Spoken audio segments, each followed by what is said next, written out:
I'm Savannah. And I'm Sterling. And this is In Memoriam. This is our guest for the third episode, Andy Don. Yes, thank y'all for having me. Absolutely. Thanks for being here. It's an honor. Andy's going to talk to us about some important people in his life and how he got to them. Yeah. Anyway, thank y'all for having me. Absolutely. I'm going to be talking about the late, great folk artist, Rev Johnnie S. Swearingen, which we never knew what the S stood for. Of course, we made up some things, you know. Superlatives. And so anyway, the 1990, I met him in 1990, but let me preface the whole story here. In 1984, my great aunt got killed on Highway 4 right there close to Sugar Hill. And that was the first time that I'd never seen my family grieve, really. How old were you? I was 18. I was still in high school. And I was watching my great aunts. They were all still alive. She was like the first great aunt that died. And I'd never seen that much grief. It was so... everybody loved her so much. She was so fun. And her getting killed, you know, was...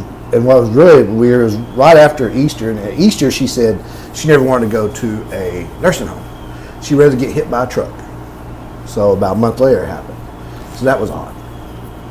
And so dealing with grief for the first time, really heavy grief was something I wasn't used to. I got so sick I couldn't go to the funeral. I was grieving so bad. So in about 2 years later, my grandfather died. Tig, he died. And then my dad died in 1988. I was 22 years old. And that was, at the time, me and him weren't really getting along too well. I was in college, and he always wanted me to do what he wanted me to do, you know. And so his passing kind of freed up that huge weight that was on me. And that was, my sister was 16 when he passed away. She was very young. That was a hard time. My mom had a hard time with it. And then his mother, my grandmother Emmons, died a year later just out of sadness because she had lost her sister and then her only son. And so, 1990, I was my senior year in college, and I was an art major. And that spring, about this time of year, I dedicated my life to art, kind of a religious thing. I wasn't very talented. I was, even though I was the top of the class, I wasn't very talented, but they somehow liked me and liked my work. And so a friend of mine, Lynn Adele, had written a book called Black Vision, Black Artist of Texas, something to that extent. And I was at Bookland one day, and my friend Andy Slater said, hey, I got this folk art book. It's got Johnny Swearingen. It's got Frank Jones on the cover. And I was a big Frank Jones fan. He was a prison artist, did these devil houses. And so I was flipping through it. I said, well, all these people are dead. He goes, well, one of them's not dead. Johnny Swearingen's not dead. And I said, oh, where's he from? And so he was from Brenham. And so I was like, oh, cool. So I got the book. It was real thin, University of Texas Press. And so we decided, me and my friend John Kerr Smith, were going to go visit him. And I hadn't really visited any folk artists at that time. I had visited Texas Kid in Dallas here before that. But I'd never really gone out to somebody's house out in the country to visit, and so we went over there, and it was pretty fun. He was sitting out in a little carport painting, and his wife Murray was still there. She was still alive, and he had an old house next door to him in Brenham, and he mentioned that he wanted to have a studio place to paint instead of that carport. So they said, well, that'd be good once you use your house. And, I got no electricity, so I went and got an extension cord, and we ran an extension cord and got all this stuff, moved everything over there, so he started painting that house. Well, I started going there on the weekends to visit with him. I hadn't started painting with him yet. I just go visit him, check on him, and me and his wife got along very well, and she was real sweet, and she wasn't in good health. And about, I guess 6 months later, she passed away. And so Johnny was kind of left on his own devices. He was 82 years old, I believe, at that time. Got around pretty good. He painted every day, and people hadn't been visiting him much at that time. He was kind of a lost artist at that point. He was pretty famous in the 70s and 80s because he would drive around Brenham with his paintings on the side of his car. Wait, hold on. Yeah. They would be like hung on the side of his car. How'd he He'd hang tape them on the side of the car and drive around. And he'd sell all around Brenham. And so he would hang them out on the front fence to let them dry in the sun. And he started hanging them on the front porch of the old house he was painting in. So I said, well, Johnny, I've been painting. Mind if I come over and paint with you? He said, oh, come on over. So I'd go over there almost every weekend and paint with him. Well, his wife got sick and died. And he couldn't take care of himself. And the locals were kind of messing with him, the local neighbors. I don't know what all they were doing, but he wasn't being taken care of. So, being 22 years old, we're like, well, hey, let's just move him to Huntsville with all of us. Now, you got to remember, in Huntsville at that time, I was living in a house in Russellville. It's part of Huntsville, owned by George Russell, and it was all just flop houses, pretty much college flop houses. And a lot of drama students lived over here, and there was some old hippies lived over here, and Andy Slater lived over here, and I was over here, and there's a house there that George Russell owned.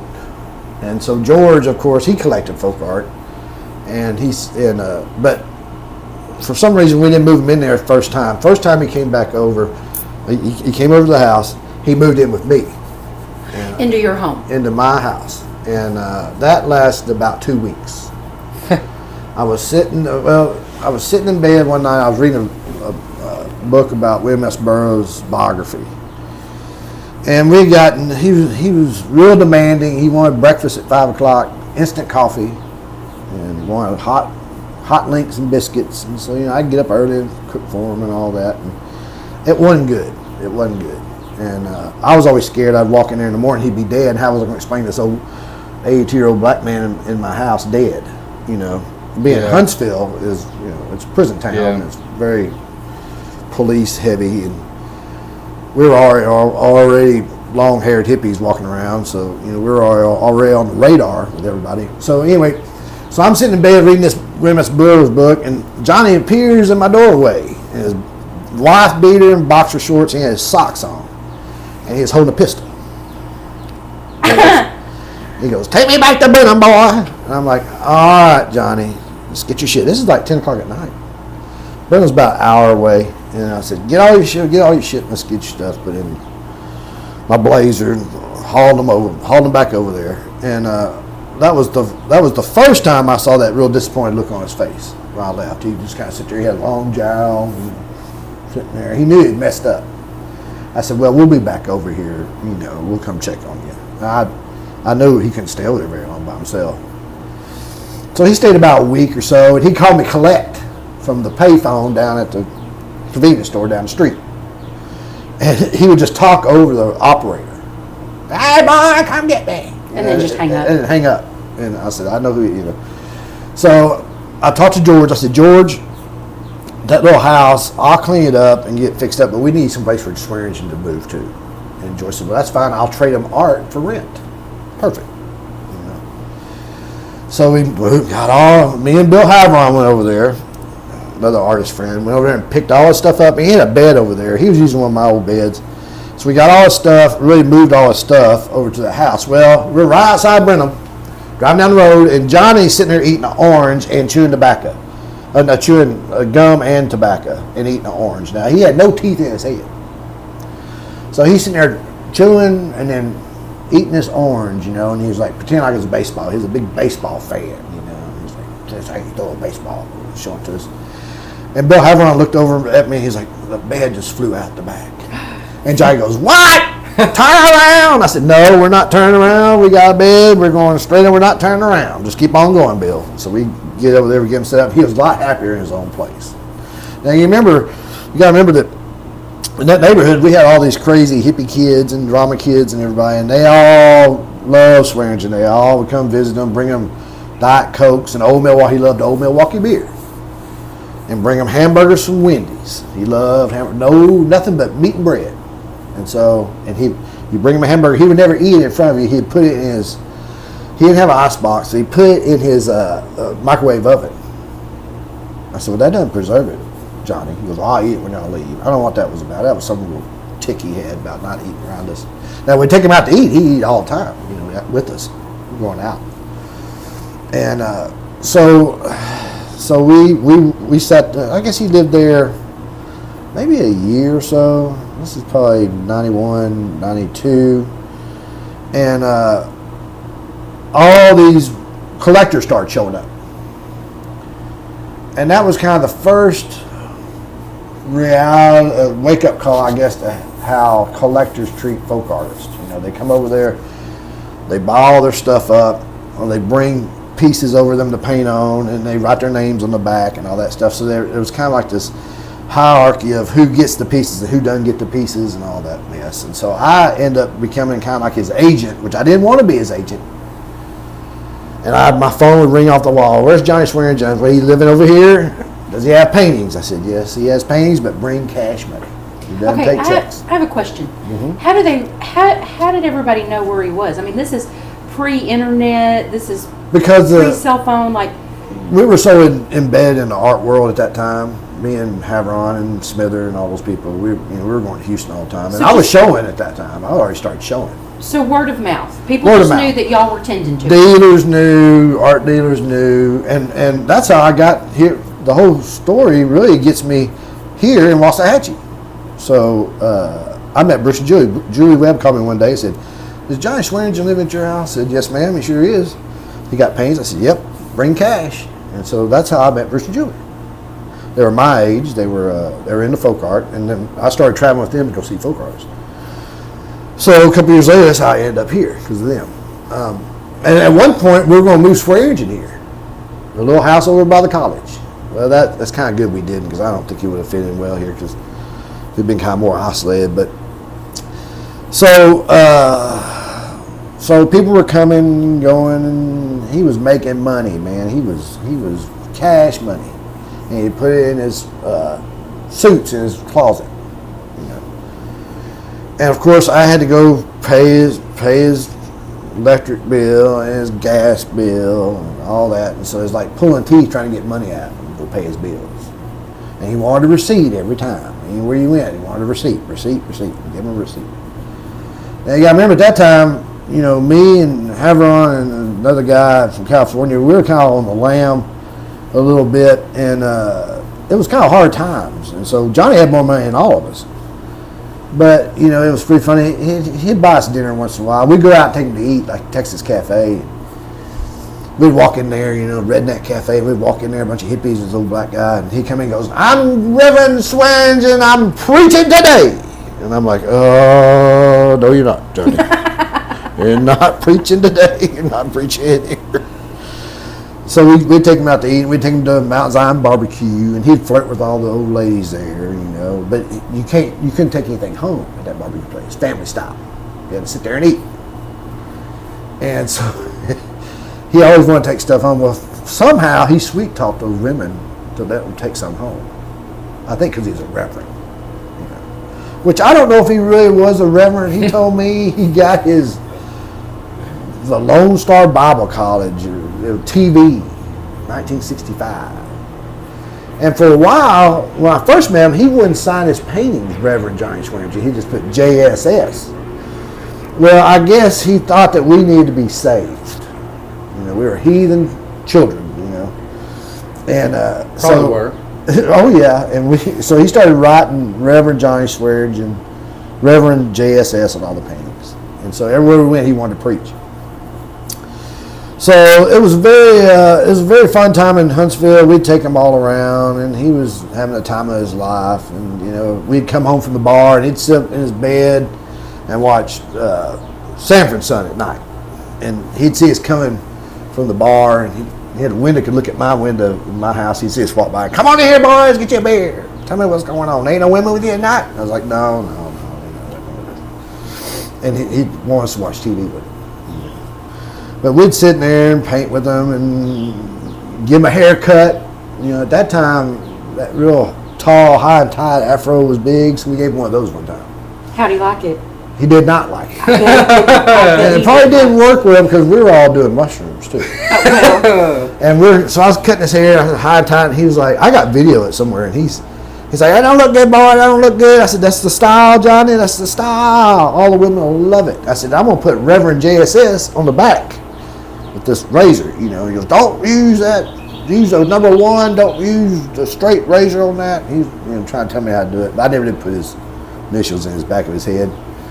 And that was pretty funny. But he complained about the haircut. But then I'd catch him looking at himself. All the time.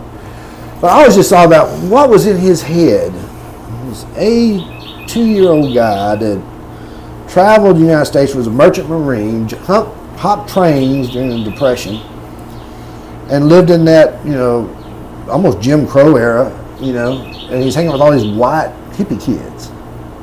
That had to be weird. Yeah. And all the drama girls would come over. I had a big yard full of I was making sculpture and stuff for the yard. I was a sculpture major. And he didn't like me fooling with sculpture. He thought I was wasting my time. You're out there playing with them sticks. You need to be painting. And so I go there and paint a little bit, and I go work on the sticks. Well, all those girls come over and sunbathe. Well, he threw a fit about that. He come out there and said, they're going to, he had a cane. He come out there and motioned me. I said, what's going on, Johnny? Because these women, they're going to get us killed and put in the pen. They look like a prostitute house. It was hilarious. And they're like, oh, Johnny, don't worry about it. We're college kids. Nobody cares. Oh, he'd have a fit about that. And then one time, the art, they had an art critic class for art. The art department had an art critic class, and they brought a bunch of students to write about me, about my work. Well, Johnny's sitting on the porch painting, and all these kids are looking at my artwork and stuff, and Johnny's trying to make racket, pay attention, get attention and stuff. And finally, he got up, toddled out to my other studio, and came in and said, that boy don't know nothing. I taught him everything he knows. And I'm in the Smithsonian. Was he in the Smithsonian? Yes, he's That is awesome. And I said, yes, Johnny. But those college kids didn't understand folk art. They didn't understand it. It's like some guy sitting there painting. So that was pretty fun. But he liked all the attention. Oh my God. He started having strokes, little slight strokes, and we had to take him to the hospital, get him checked in. Well, he wouldn't last very long. They'd get him kicked out, and he'd come out, and he wouldn't even get changed and wear his hospital gown out to the truck. And the seats were so hot, it burned his butt when he got in there. He complained about that. And so he came out of these little strokes. So he had a friend named Skunk from Brenham. I think it might be a cousin or something, younger. He came over, and I said, Johnny's not doing good. We got to figure out, maybe get him a nursing home. And so I think he went to the doctor, and they said, we're going to transfer him to a nursing home. So me and Bruce and Julie, at that time I'd already moved to Dallas, I believe, when that was going on. I left Bill Havron in my house. And in charge of Swearingen. In charge of Swearingen. And that wasn't a good idea. But Johnny would get mad at Bill, and Bill would get mad at Johnny, and they'd argue and fight. So we went down there to go check on him. He was in Brenham at a nursing home, and they said, y'all here to see Swearingen? I said, yes, ma'am, we sure are. She goes, well, get him out of here. I'm like, what do you mean get him out of here? We're not family. We can't sign him out. Get him out of here. They kicked him out because he was hitting the nurses. So we load him up from the nursing home, drive back. You and Bruce and Julie? No, me and Bruce and Julie. And Bill was at home. I mean, by the time we got back to Brenham, he was at the bar probably. So I said, well, let's put him in Bill's house till we get his house straightened up. And so we left a note, and Bill went there. We left a note and said, you got a new roommate? And left it on the door. And Bill said he walked in at night, and Johnny goes, boy, I'm home. And he's like, oh, no, he's back. So that was a bad trip to put on Bill. Yeah, but Swearingen was so happy to be out of that place. Oh, yeah. And I remember when I moved to Dallas, there was so much mess going on in Huntsville. I had to get out. I said, I got to get out. I'm moving to Dallas. I got to get out. You got enough support system here. I'm having a nervous breakdown dealing with all these people and all this stuff. And I remember, I still think about him all the time. One of the last time I saw him, I was moving my stuff, and he told Bill was over there with him, and that night, and Johnny said, well, I didn't mean to make that boy mad to leave. But I remember Johnny sitting in his room looking out the window watching me loading my stuff up, and he looked so sad. It still haunts me that day. And he had more strokes, and I go down. We had a big birthday party for him in August, and then he had more strokes, and they took him to his stepdaughter's house in Chapel Hill. And he passed away there. At that point, this is later part of his career, those strokes were, his imagination was getting really wild. There's this one painting, I wish I had it, but he would paint like cars driving down the road with nobody riding in them. He painted a scene of all these white-headed men picking watermelons at night out of the watermelon patch. Looked like ghosts, something. He was a very straightforward memory painter. You know, he wasn't, he had an imagination, but it was mostly Bible stories and cotton picking scenes and barbecues and swimming and all that stuff. And his work just got really weird there at the end, you know. And I knew his eyesight might have been a little off, but you know, he got the best materials. He had the best brushes. He never cleaned a brush. He had a little slop bucket there, and he'd put his brush down there, and he'd clean his brushes with linseed oil. You can't do that. It just globs up. And so if you look at his work, it's this kind of globby oil paint, you know, and it would run sometimes, you know. And me and him did quite a few pieces together. I did a haunted house with him one time. I did a picture of God with him one time. And he'd paint over all my student work that I didn't care about. I'd just give him stuff to paint on. And one of the funniest stories was my girlfriend at the time was graduating from college, and she wanted me to paint a portrait of her and our dog and cat. And we had a black cat and we had a chow. And so I've been working on this, making it. I'm not that good a painter, but you know, it looked pretty good, captured her and everything. Well, I was working on it one day, and he's like, "That look nothing like her, nothing like her." She's concubine. He called her my concubine wife. I said, "Well, it looks the best I can, Johnny. Well, let me see it." So he grabbed my canvas and he started painting on it. Well, it ended up looking like a gorilla, her face. But he thought he could paint realistic. See, he thought he could paint perfect, you know. And so that was pretty funny. So I had to paint her another painting, but of course she wanted that one, which I didn't give to her. We broke up not too long after that. But he was an interesting painter. He real brush strokes, and long brush strokes, and he had painted a building. Like one of his favorite themes was the devil has the church on wheels, and about bad preachers, and they always had the devil riding a motorcycle, pulling the church behind with everybody screaming. And that was that was a really good one. I wish I had one of those. And but when he'd paint, he'd tell me, "Now, boy, you gotta paint a house like you're building a house. You got to put the studs in." And so he would draw it all out like he's building a house. Yeah. And in Brenham, when he was younger, he would pull up at people's front Victorian houses in Brenham and sit out there and paint, and then walk up there and knock on the door and say, "You want to buy this painting?" He wanted us to do that in Huntsville. I said, "Johnny, we'll get thrown in jail." You know. He goes, "Well, there's not enough people coming. We need to go sit up at McDonald's on the interstate." I said, "We're not doing that either. We're not sitting up on a busy road. We're not doing that. No way. We're going to sit. We got plenty of people But this coming." is also a man that used to tape his work to the side of his vehicle And drive around town and to drive sell around town to sell it. Exactly. Hang it out on his front fence. Yes. I mean, let it dry. Yeah. Catch the people's eye coming by. Yeah. Not wrong. He did good. I bet it worked. Oh yeah, he did real good. I have a question. Huh? So,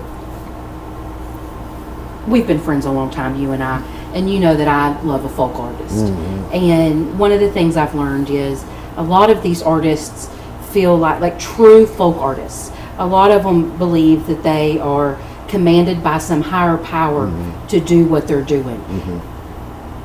Was the Rev like that? No, I don't. Well, he would preach through his paintings. This is a funny story. So, you know those children's Bible books you have when you're a kid? He had a bunch of those. He had a bunch of Bibles, mostly children's Bibles.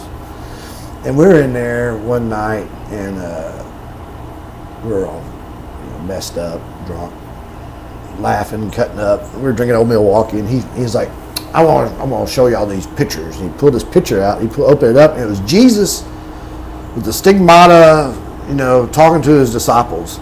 But he had written a magic marker that said, Jesus said, "Don't touch me." We'd laugh.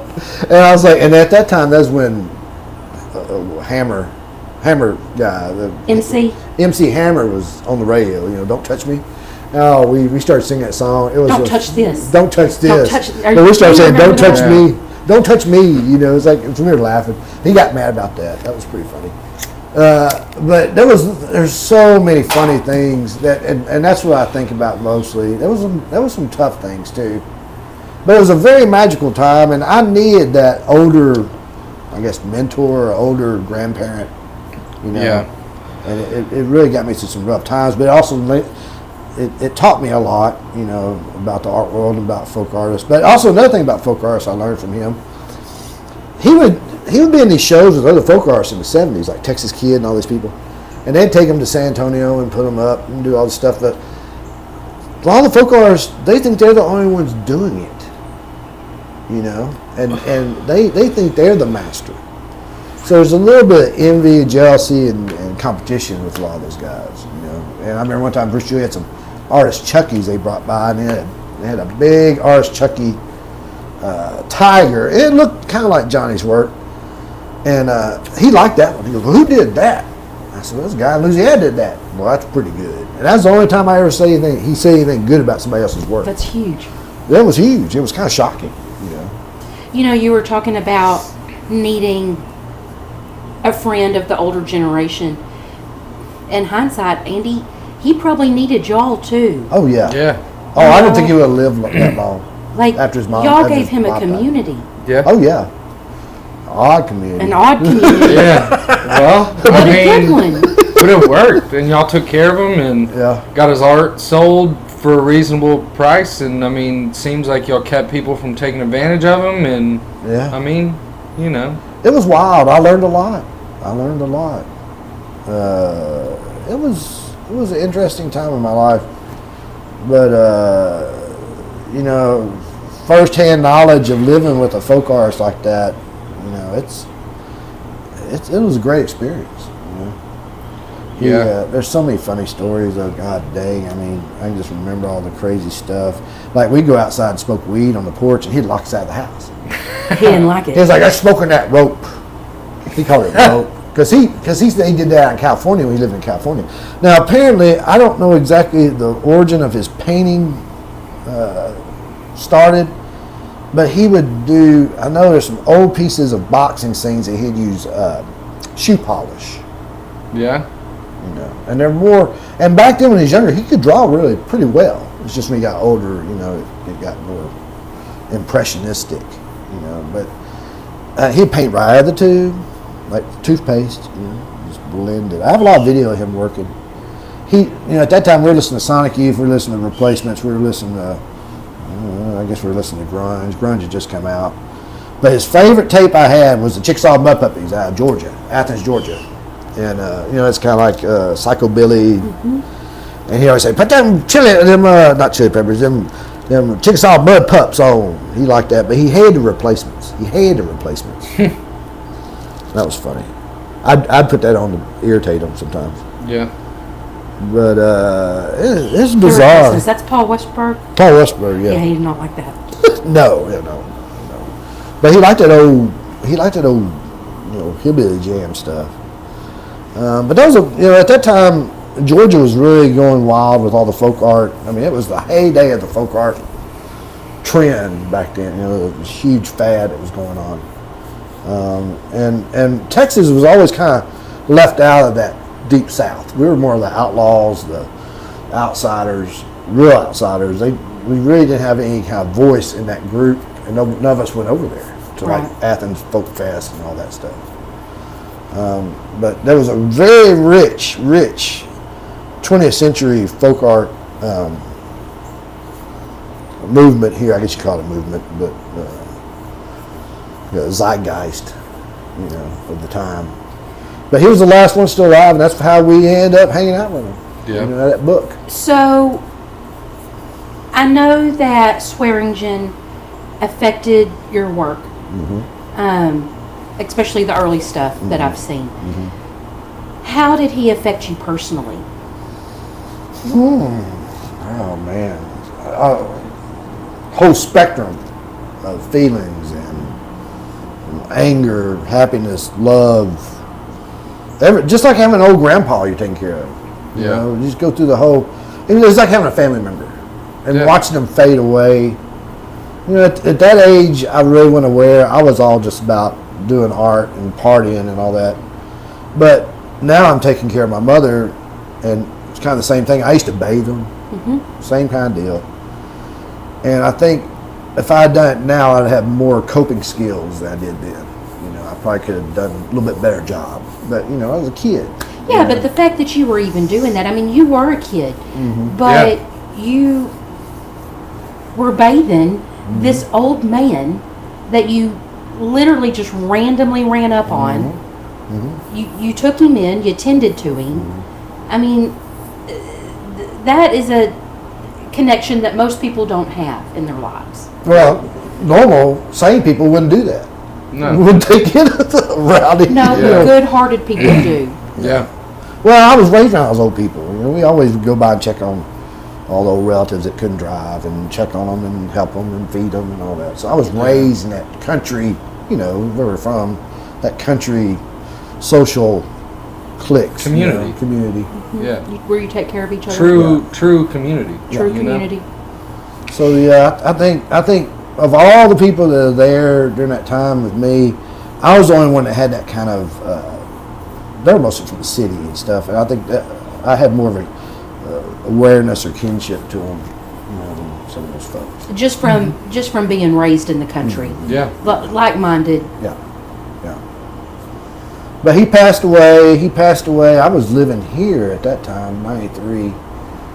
And Leslie Freeman did a Yellow Rose piece for his grave. And I think the Smithers bought his tombstone. I can't remember who bought his tombstone or what happened. We went to the funeral, and it was interesting. The preacher would say that he was never really a preacher in that church, but he would sit with the deacons.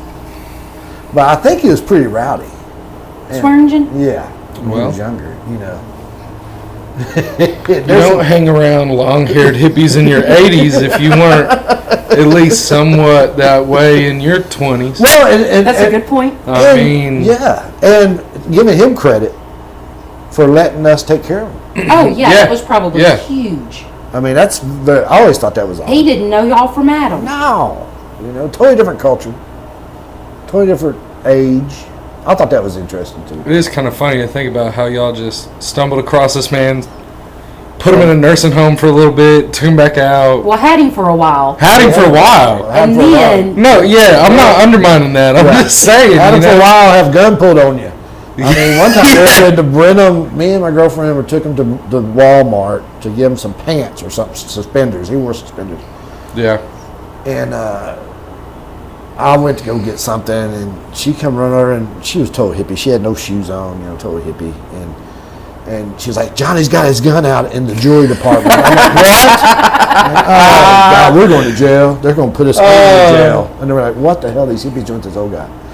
And I went over, I said, hey, he was like showing him his gun. I said, now, Johnny, put the gun back in the sack. He goes, I'm just showing him. I want to watch. in the sack. What did he carry it around? A paper sack. No, he didn't. And it was covered in oil. It was so corroded, it was green. The bullets are green. If he pulled the trigger, it'd probably just blow up in his hand. But I mean, I remember she was like, "Oh my God," she was freaking out. You know, and I was like, "Yeah, well, just get him out of here. Just get his stuff. Get out of here. Fast as we can before the cops show up." But thank God, I think the little girl working there was cool with it. You know, she didn't really. You know. But you know, Brenham's not a place to mess around. No, it's not. Walmart, especially. Oh, and That's that really good. was. Yeah, exactly. But he touched all our lives. It was a magic time, man. It was a really magic time, and there was a lot going on. The fine art world had kind of gone through a crash after the oil crash, and I knew a lot of artists that were kind of down on their luck, kind of the same position as Johnny, and it was starting to come back, but it was kind of in a lull, and was a weird time. So, and a lot of us were looking towards folk art for, I don't know, some new kind of inspiration. I mean, Yeah. I was the one mostly into it. But there was a few others that liked it. Well, you found it. It Yeah. wasn't very well received by the academia at the time, because it wasn't college trained. But it was funny. There's so many stories. I was trying to rack my brain this afternoon. There was some funny stuff. There's some stuff I won't even tell. It's so funny, but it's just, I'll tell you off camera. Yeah. There's some funny stuff, but it was an interesting time, and it was one of those times in your life where you're having so much fun, and so much cool stuff was happening that every day felt like a month. Yeah. And you're so happy to get up in the morning and do something. The future was fresh. It was capture the day. I mean, you didn't know what was going to happen. You were hoping that he'd be awake when you walked in there. Yeah. That's all I was worried about. Walking in, he'd be dead. But it was a good time of my life, coming out of a bad time of my life. Yeah. So I think it helped with my grieving a lot. My world was pretty upside down at the time. So it was kind of an escape and focus on something. You experienced a lot of loss in a short amount of time when you were very young, and big losses. Yeah. People that really, really. Yeah. I'd see almost every day. Yeah. And seeing how they grieved. That's probably was the worst. Especially after my great aunt got killed. I'd never seen my older relatives in such grief. I mean, I thought they were going to die. Vera? When Vera died. But my grandmother, my Aunt Dee, all of them, Uncle Rankin, all of them were so, God, it was blood, it blew, there was so much grief. It was just like an atomic bomb blown up. It was weird. And really the first time I've ever seen that much hard grief. Yeah. But yeah, it was a good time. I have some videos of Swearingen. I did a documentary about him, me and a guy named Ion Mott. And we did a video of him. I have a lot of footage of him painting, and I have a lot of footage just sitting around telling stories about him. That's how I met George Zuck. So I feel like So Swearingen really brought a lot to me. I feel like Swearingen did bring a lot of people into your life that are important still. Lifelong friends like Bruce and Julie, George Zuck. Yep. Yeah, and I mean, it's, 35 years later? Well, and George, I think, didn't you get George? First email I ever got. First email I ever got was from George Zuck. About Swearingen. Wanting to know where he could get the Swearingen documentary. Yeah. I'm like, who is this kook sending me this thing about Swearingen? Nobody, even the people that like Swearingen, didn't even want to see a video about him. But George wanted a video, and I shipped him one. Yeah. I mean, $30. Which was a lot of money. Yeah. And I guess George was probably in college that time. I wonder if he still has it. I bet he does. Probably. But I thought it was cool that some other artist was into it. Yeah. And so we had a kinship from them. And I never talked to him for probably 20 years later, George. And then we became good friends. Yeah. And now he's an easy brother. Easy brother. Easy brother. But it's kind of interesting how thinking about grief and then seeking relief from the grief, and things happen, and then it can destroy your life. The grief can destroy your life, or it can uplift your life. And I think that's what happened with Swearingen. I think everything happened in place to help me deal with my grief, and bring new people in my life. So I'm so thankful that you got him. It was good. Jeez. Weird times, man. Weird times. Yeah. Good times though. I was at a funeral on Monday, not work related, for a pilot friend of mine, and I was talking to another gal that was there that is kind of like my life mentor, and she was very close to the guy that passed, and she was telling me about how when everyone out of this room departs, these stories may never be heard again. And you know, that's kind of what we're doing here, is trying to save some of those stories that may never be heard again. Log you them. know, that are important. Yeah, because they say what, 3 generations nobody remembers you. 3 generations nobody remembers you. I mean, that's what started a lot of this, a mixture between, you know, the grief that you watched me go through, and then just like my whole childhood, my grandma has been telling stories. And I mean, I want to be able to look back on just log it, just record it, memorialize it. And not just her stories, but anyone's stories, everyone's stories. Everyone. Well, it's a human thing. It's a human, it's a human feeling to tell stories, and we live off stories. Yeah. The whole thing is about stories. The whole life is about stories. And I think if you live your life with a lot of good stories, then you lived a good life. It's funny you say that, because I remember as a kid sitting around watching my dad, and I might have said this on the first episode, but just sitting around watching my dad tell stories with his high school friends, and like ever since then I've always like craved having stories like that, like been super conscious of, especially when I was in high school and in college, just like always conscious of the fact that the time is now, like this is when those stories happen. Like, what are we doing tonight? We're not going to sit around and watch TV, you know? We can go make some memories. Yeah, let's go do something. And yeah, I mean, that's important. Stories are important. That's a massive part of our life. And all these folk artists, they really did, especially memory painters like Johnny, they painted their memories.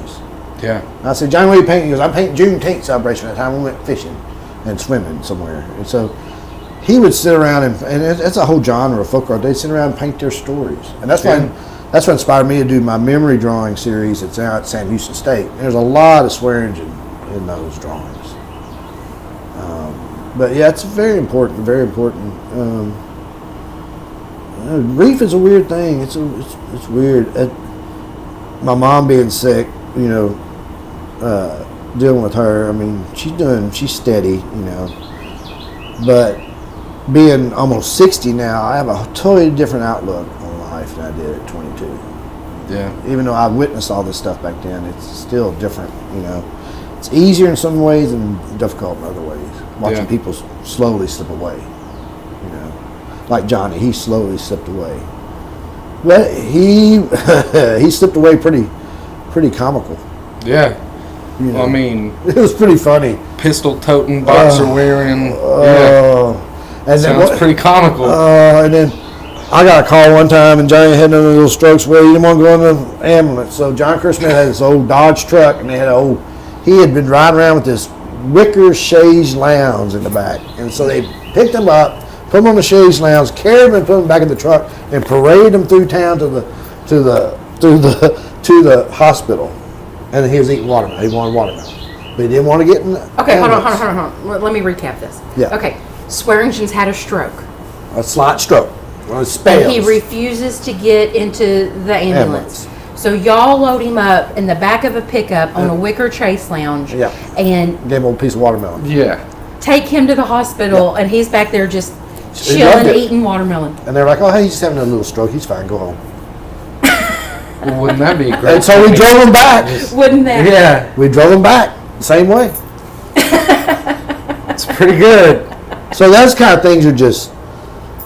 I mean, if it wasn't a bunch of crazy artists, people probably wouldn't have done that stuff. But we.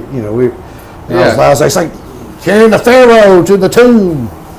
You know, here's the Pharaoh, Johnny. He was laughing, you know, but you can joke to him and stuff. Yeah. I'm so thankful he had you boys. Gosh, I bet he was too. I bet he was too, even if he did pull a gun on you. Oh gosh, yeah. It was interesting times. But I'm glad I did. I don't think I'd be the artist now I am if it wasn't for Johnny. I think, you know. Well, I think it was pretty safe to say. He taught me work ethic. My dad taught me about work ethic, but he really taught me art work ethic. Yeah. How so? Just sitting down painting all day, every day, doing it. Make sure you're doing it every day. and being dedicated to it. Yeah. That's one of the... I remember talking to you about art real early on and us meeting. And, like, the only advice you gave me was wake up and paint. Just get up and paint. Paint before anyone else wakes up. It's a good time. I mean, just doing it. Just getting up and... making it work. Yeah. But, yeah, I've got, he'd fall asleep when he's painting sometimes. I was like, oh, no, he's dead. Johnny, get up. Huh? He'd wake up. But that was my biggest fear at the time, was him passing away in the night. And I'd wake up like, okay, what am I going to do with him? Yeah. How am I going to explain this? What's this guy living here with a bunch of hippies? And, it was a different time. And it was during the LA riots was going on. And we were watching on the news, and he'd like, look at all these people throwing a fit out there. I said, well, paint those, paint that. Paint that. He goes, oh, nobody wants to see that on painting. I said, yeah, we do. But he wouldn't do that. He wanted to do nice, fun paintings. But we tried to get him to do some riot paintings. I said, just paint it on fire and stuff. But he wasn't having it. No, he wouldn't have that. He wouldn't have that. Nobody wants that on the wall, I mean, one of the most tenderest moments I ever had with him was when we watched what's that baseball movie where all the ghosts come back? You build it and they will come. Field of Dreams. Field of Dreams. He loved baseball. He painted a lot of baseball paintings. And I remember watching it with him, and I think he knew he was passing away. He was getting close to passing away. He goes, I really like that movie. It's really good. You just play baseball in heaven. That's what he kept on saying. Play baseball in heaven. I was like, yeah, kind of, Johnny. But that was a real tender moment. I think I watched the film, and it had a very profound influence on his situation, I think. That was very tender. It was just me and him watching it. We watched a movie about Van Gogh one time. Oh, that guy's crazy. I said, his work was kind of like yours. Well, that's not as good as mine. Did he know who Van Gogh was before you watched the movie? No, he didn't know. He didn't know either. So. What he saw, all these paintings and stuff were all just illustrations of those children's books and what was in his head. He never worked. He really never. He worked from memory. I never saw him look in those books. But when I started researching where his images were coming, I said, well, he's just taking this little piece out of this one, this out of the Bible stories, and putting them together. Tower of Babel, that was a very popular one he wanted to do. Noah's Ark. He never did do Moses. He did creation a lot. Adam and Eve and the devil and the snake. So a lot of his preaching. But I wish he had a really good Jesus he painted. And it was like $75. I should have bought it. There's only very few of those big heads he did, big portraits. I can only think of 4 or 5. But it was a really good Jesus. It was a really good one. It looked like a gorilla. But it was good. Yeah. Did it look anything like what the common depiction of Jesus is? Or, like, if you didn't know it, would you know it was Jesus? It was from one of those books of, white Jesus sitting there. But looked like a gorilla. But looked like a gorilla. Well, you made your girlfriend look like a gorilla. Yeah. We'll show that later. So post credits. But he painted God on one of my pieces one time, a big God. I don't know where that one went. There for a while, man, people would buy him as soon as he's done, or even almost when he wasn't even done. They were buying him as soon as he could paint them. And I said, now he's starting to rush stuff. I said, you gotta let him work. You gotta let him work it. You gotta let him spend time with it. But he got hot there for a while. I think when he died, we were moving on stuff. I think we gave it to his family. I think he had about $25,000 in cash in his suit pockets, and about in his closet. In his closet, and about 8 sets of false teeth. And I'm like, good God, why do you wear those false teeth? He's trying to gum, He'd gum everything. Yeah. He liked beech nut chewing tobacco in the plug, and he liked Diet Coke, Wendy's hamburgers, and Old Milwaukee beer. And I think Old Milwaukee beer back then was like 60 cents a quart. So I was trying to give him good food. I said, I got some fresh peas. And I got some fresh catfish. He eat catfish. Let's eat some fresh vegetables. I want a hamburger with nothing on it except meat and bread. It's a hamburger. He called the hamburger girls. Where the hamburger girls at? I said, well, you want a hamburger, you got to give them some money. They ain't got no money. They're poor. Poor college kids ain't got no money. Were these the same He goes, sunbathing? yeah, he goes, well, they don't wear shoes. I said, they can't afford shoes, Johnny. Why do they have blue hair? Why, they hardly wear any clothes. I said, well, it's hot down here. It's hot down here, Johnny. Oh, there was always something going on. Every day was an adventure, God dang, it's so funny. But it was a good time. But I haven't talked about Swearingen in a long time. Long time. Well, I appreciate you coming and doing it today. Yeah, I appreciate hearing about it.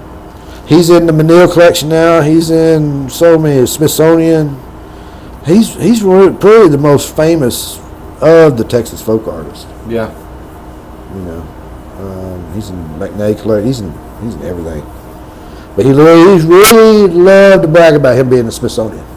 Well, that's I dare say I would too. Yeah. If I was in the Smithsonian, something to brag that's about. something to brag about. Yeah. But I was after y'all asked me, I started thinking about Johnny. I was like, well, I wanted to preface. I started thinking, well, really, the reason I did hang out with him was because all the grief I had gone through, and I needed somebody. Yeah. And I really never realized that before, really. So. Well, y'all kind of saved each other from different things. Yeah. Yeah. So I'm glad y'all asked me because I probably would have put it in that perspective, really. I think about Johnny once in a while. I think his spirit comes and visits me once in a while. Yeah.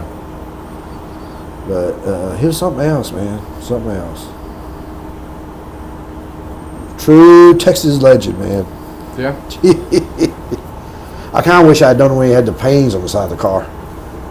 I've seen pictures of him. Dropped her. Yeah. Can you imagine? Let's go paint that house and then we'll knock it. I said, no, we're not knocking on anybody's door, Johnny. No. We're not knocking on anybody's door, not painting anybody's house. But also, Andy, that was a different time where Yeah.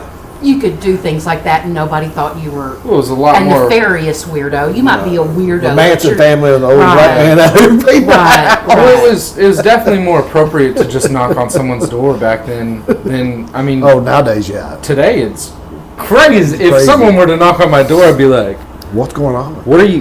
Why are you here? want? What do you want? What are you doing?" You know. He did like the Izzy Stradlin album that came out after he quit Guns N' Roses. He liked that album. It was real bluesy sounding. He liked that. He liked that song. Who's Knocking on the Door? That's pretty good. So, I know he was a big. So was he a musician at all either? He played harmonica. Yeah. He played harmonica. But he never really talked about the blues. He said he'd see blues. He'd go to blues juke joints and stuff. But Yeah. he would sing. He'd sing with his paint. He was like, "Oh." I got video of him singing. Yeah. I really couldn't tell what he was singing. I think he was trying to sing spirituals. Yeah. Well.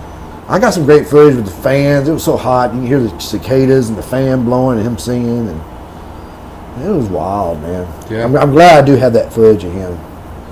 We had an old beat-up camera that was all messed up. And it barely ran, but we filmed them. But there's some funny ones. He always thought I had been in the pen since I was from Huntsville. And he said, you keep on messing up like this, boy, you're going to send you back to the pen. And you could hear the penitentiary in the morning, noon, and night, the horn blow off. From your house? From my house. And he didn't know how far we lived from the pen. And that thing go off. I said, Johnny, there goes the prison horn. They might have an escape. What? I said, yeah, the prison's right there. And he'd get real quiet. Prison right there? I said, yeah, prison's right there. It's funny. Make him a little nervous. Well, they'll send you back to the pen. I had some great footage of him talking to me. I didn't know how to do anything, so he'd tell me how to do everything. Paint that, paint this, paint that. Where's the garden hose? Where's the garden hose? I was always taking a garden hose over there, and I don't know. I'd always forget the garden hose, and he'd always complain about the garden. He was fixated on a garden hose. What were you doing with the garden hose? I don't know what he wanted to do with it. Maybe he would water the bushes. I don't know. We didn't use water. We used oil paints. We didn't need water. Well, he was fixated with the garden hose. I thought somebody might have stole his garden hose, and that's why he's always weird about the garden hose. I don't know what the deal. I never did ask him what the deal was with the garden hose. Who knows? Well, when we all get to heaven, Oh, make sure you ask Rev what was he doing with that garden hose. Yeah. That'd be funny. Well, thank you for sharing all this. I really Thank appreciate y'all. it. Thank y'all. That was good to do. I think that helped me a lot. Yeah. It was good to hear. It was good. It's good. But yeah, I could write a book. I want to write a book at some point. You should. Yeah. Well, I appreciate it. I'm doing a good thing. Thank I you. think this is a great topic. Something everybody deals with. You know. And I think our society really doesn't deal with grief very well. No. No, we don't. We've talked about that in a previous episode that just for some reason, American culture is just Don't want to pushed talk death about it. so far to the side. Yeah, I mean, we just don't deal with it, Yeah. you know? We really don't. Yeah. We don't talk about it. We tiptoe around it. Yeah, I think it's very. In other important. cultures, I mean, have massive holidays around, you know? Yeah, murdering people. We're in Texas. We're not far from Mexico. Yeah. and Dia de los Muertos. Yeah. I mean, that's... Yeah, I think it's a very healthy thing. Yeah. Very healthy, you know. But yeah, it's a good thing. It's good. And it goes in with the Oddfellow thing, too. Yeah. It's good. Oddfellow Rebecca's. All right. Appreciate y'all. Reverend Johnnie S. S. Swearingen. Swearingen. May his memory be a blessing. What does the S stand for, Johnny? What does the S stand What for? does the S stand for?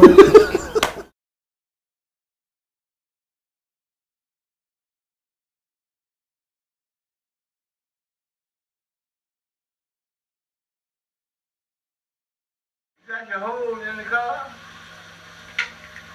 You got your water hose in the car?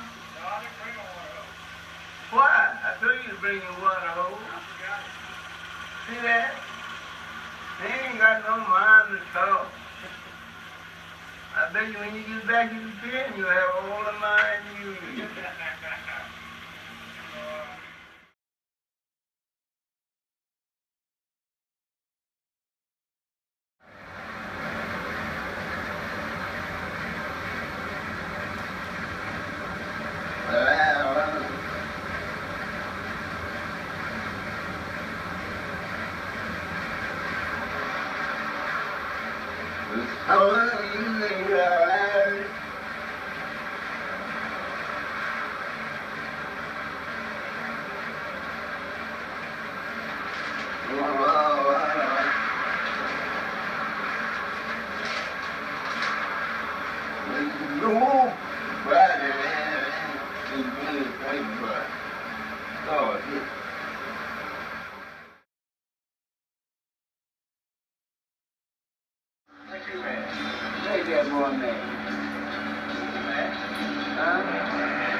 Kind of.